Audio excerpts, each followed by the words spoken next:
Banyak 3 kapal tenggelam di perairan Kalimantan Barat pada Jumat kemarin. Kapal tersebut diantaranya berjenis speedboat dan motor air. Peristiwa tenggelamnya kapal ini terjadi di 2 lokasi berbeda, yakni perairan Padang Tikar, Kabupaten Kuburaya, dan Muara Jungkat yang berada di Kabupaten Mempawah. Kantor SAR setempat menyebut peristiwa ini terjadi akibat cuaca ekstrim berupa angin kencang dan gelombang tinggi yang melanda perairan Kalimantan Barat kemarin. Speedboat yang tenggelam di perairan Padang Tikar dilaporkan membawa penumpang dari pelabuhan Rasawijaya menuju kapal tugboat pengangkut boksit yang berlabuh di tengah laut. Sementara itu, untuk 2 motor air yang bermuatan oli yang berlayar dari Muara Kakap menuju ke Muara Jungkat juga tenggelam akibat cuaca buruk tersebut. Kedua motor air tersebut pun diketahui membawa 7 orang. Tim SAR gabungan yang terdiri dari Basarnas, BPBD, dan unsur lainnya telah diterjunkan sejak Kamis sore hingga sore hari ini untuk melakukan pencarian di kedua lokasi. Pihak berwenang pun mengimbau kepada masyarakat, terutama nelayan dan operator transportasi laut, untuk mewaspadai cuaca buruk yang masih berpotensi terjadi di wilayah perairan Kalimantan Barat dalam beberapa hari ke depan.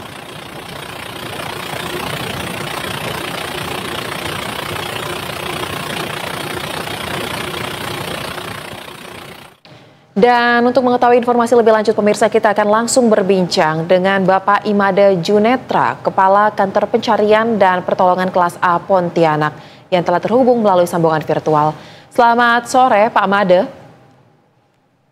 Selamat sore, Ibu. Salam sehat selalu dari keluarga besar Kantor SAR Pontianak. Baik. Baik. Ya, gimana ini, Pak? Baik, terima kasih Bapak. Bapak, pertama-tama mungkin kita update terlebih dahulu ya Bapak. Bagaimana proses perkembangan terbaru dari pencarian korban dan juga evakuasi atas peristiwa ini? Apakah seluruh korban sudah berhasil ditemukan, diselamatkan? Baik, Mbak. Dapat kami sampaikan terkait dengan yang di Padang Tikar dulu, Mbak ya. Padang Tikar pada tanggal 17 itu kan bersamaan 2 dengan yang di Muara Jungkat. Kami terima informasi dari Pak Edi, namanya salah satu potensi SAR yang ada di Rasujaya. Itu kami terima berita pada pukul 19.30 local time.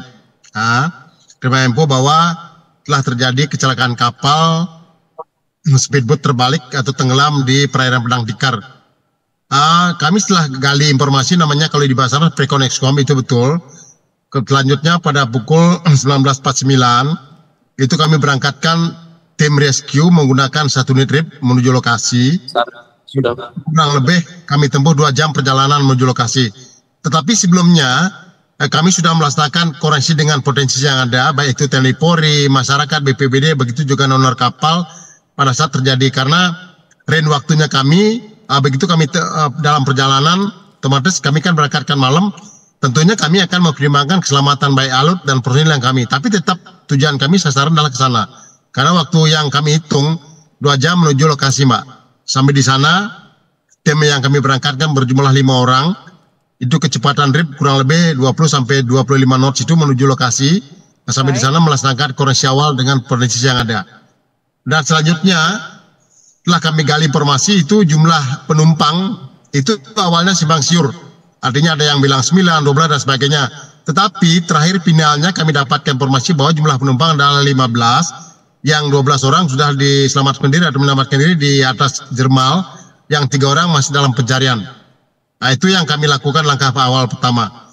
Dan yang selanjutnya, kajian tersebut pada hari ini, tanggal 19, kami melaksanakan pencarian dengan menggunakan RIB, tidak terlepas koordinasi dengan potensi yang ada, baik TNI Polri, masyarakat, BPBD, Polair, dan lain sebagainya.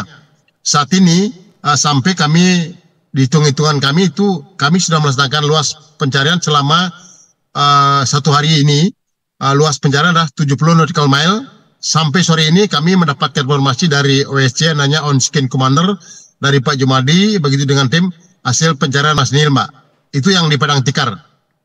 Baik, lantas sampai dengan saat ini masih ada korban yang dicari. Apa sebenarnya kendala yang paling signifikan dalam proses pencarian ini yang dialami oleh tim? Karena gini, Mbak, terkait dengan kendala kami sebenarnya kan kalau kita bilang kendala, ada kendala. Cuman satu, yang pertama faktor cuaca. Terus yang kedua, air, memang gelombang agak tinggi sedikit. Tetapi pada saat awalnya jatuh tersebut, korban itu pada saat tenggelam itu terkadang yang speedboat yang tenggelam itu kan kadang-kadang hanya memperkirakan Pak di sini kayaknya dia tenggelam.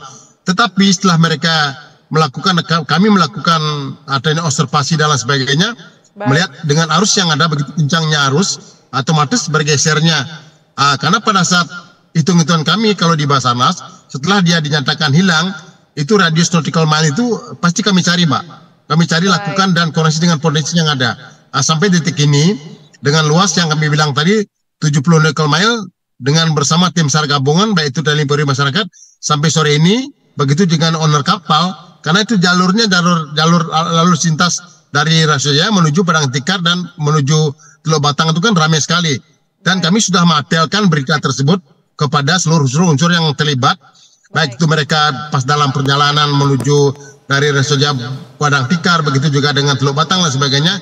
Sampai sore ini pencarian masih dengan kendala yang kami lakukan.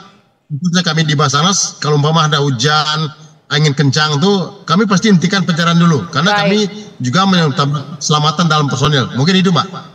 Baik, memang ini menjadi kesulitan tersendiri ya Pak ya, karena sangat vital kendalanya yang terjadi berupa angin kencang, hujan, dan juga gelombang tinggi. Nah, dengan kondisi cuaca ekstrim yang terjadi di wilayah Kalimantan Barat ini, lantas menjadi pertanyaan, apakah mereka yang menggunakan aktivitas di laut ini, mereka tidak terinformasi bahwa di bulan April ini cuaca ekstrim diprediksi terjadi? Apa sebenarnya terinformasi tapi tidak dihiraukan sehingga tetap melintas di jalur laut? Seperti apa?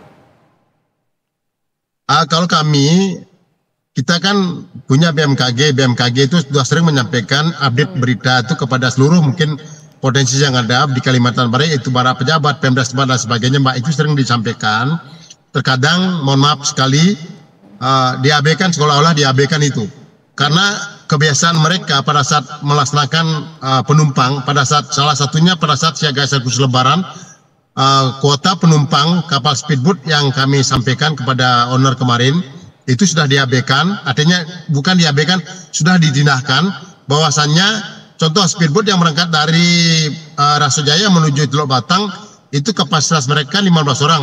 Kemarin dari Dinas Perhubungan Kota Kabupaten Kuburaya itu sudah menambah armada, otomatis dengan beban berat yang mereka tumpukan otomatis sudah ringan.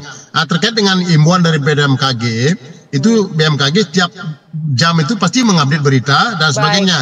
Itu sebenarnya sudah diindahkan oleh para nelayan atau para speedboat. Kalau sudah dia ada gelombang tinggi, angin kencang dan sebagainya, sebenarnya hal tersebut harus menjadi patokan, Mbak.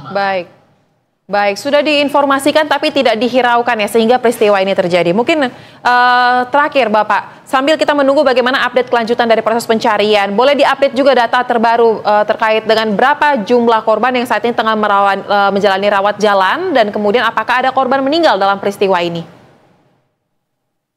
Yang jelas, Mbak, terkait dengan update terakhir yang kami dapatkan itu kan memang jumlah korban kan 15 orang. Yang selamat ada 12 orang, itu sudah evakuasi mandiri dan evakuasi oleh sebagian lain. Saat ini yang kami dapatkan adalah 3 orang masih dalam pencarian. Di dalam pencarian ini, kami dari Basarnas tidak berani menyatakan bahwa itu sudah meninggal dan lain sebagainya. Itu bukan kewenangan kami. Itu yang pertama. Dan yang kedua, harapan kami khususnya di Basarnas, baik tim yang lain itu mungkin bisa ditemukan korban dalam keadaan selamat.